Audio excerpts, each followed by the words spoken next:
ہاں، میرا سوال یہ تھا کہ اللہ کے نبی صلی اللہ علیہ وسلم کی حدیث ہے بخاری میں کہ جوتے پہن کر نماز پڑھیں یا اپنے پاؤں کے درمیان رکھیں، اس پر تو کوئی عمل نہیں کرتا، لیکن یہ دیکھنے آیا ہے کہ تمام مساجد میں وہ چپل چوری ہونے کے ڈر کی وجہ سے مساجد کے اندر دروازوں کے پیچھے بالکل ایسی جگہ پر رکھی جاتی ہے کہ پھر ان کو کوئی روکتا نہیں ہے، کوئی اس پر کوئی اعتراض نہیں کرتا۔ جوتے تو اندر آ ہی گئے نا، لیکن اللہ کے نبی کی جو سنت ہے، بخاری کی حدیث ہے، ابو داؤد کی حدیث ہے، اس پر عمل نہیں ہے، لیکن جوتے پھر بھی اندر آ رہے ہیں، تو اس پر یہ متضاد ہو رہا ہے، تو اس پر کچھ کیا کہیں گے علماء کرام؟ ٹھیک ہے مفتی صاحب، جوتے جو ہے وہ مساجد کے اندر لے کر آ دیکھیں رہے ہیں۔ بعض لوگوں کو یہ بات سمجھ میں نہیں آتی۔ ایک چیز ہوتی ہے کہ کوئی بات حدیث سے ثابت ہے، اس کا مطلب یہ نہیں ہوتا کہ یہ چیز سنت ہے۔ اگر کوئی جوتے پہن کے نماز پڑھتا ہے، اس کے جوتے پاک ہیں، کوئی ناپاکی اس میں نہیں لگی ہوئی، تو ٹھیک ہے وہ پڑھ سکتا ہے۔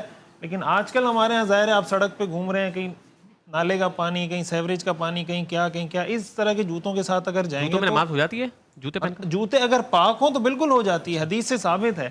لیکن اس طرح کی چیزوں میں عرف کا بھی بڑا عمل دخل ہوتا ہے کہ اب مثال کے طور پر کسی چیز کو اگر ادب کا معیار، مثال کے طور پر آپ دیکھیں کہ آپ اگر یورپین کنٹریز میں جاتے ہیں نا، آپ بیسن میں پاؤں دھوئیں تو لوگ سمجھتے ہیں بہت بدتمیز لوگ ہیں کہ بیسن میں پاؤں دھو رہے ہیں۔ آپ پاکستان میں بیسن میں پاؤں دھوئیں تو کوئی مسئلہ نہیں ہوتا۔ تو یہ ادب اور ان چیزوں کا تعلق عرف کے ساتھ ہوتا ہے۔ تو اب اگر کسی چیز کو یہ سمجھا جا رہا ہے، مطلب کوئی جواز عدم جواز کا مسئلہ نہیں ہے۔ باقی یہ کہ اگر کوئی جوتے مسجد میں لا کے رکھتا ہے تو اس کو بہرحال اس چیز کا خیال کرنا چاہیے۔ اگر کوئی جوتے اس کے ناپاک ہیں، باہر جھاڑے طریقے سے تاکہ مسجد کے اندر اس سے ناپاکی کوئی مٹی وٹی نہ جھڑے، طریقے سے اس کو لا کے رکھے۔ چوری ہو جاتے ہیں نا وہ باہر۔ ہاں تو ٹھیک ہے مسجد میں لا کے رکھے، لیکن جھاڑ واڑ کے لائے تاکہ مسجد اس کی وجہ سے ناپاک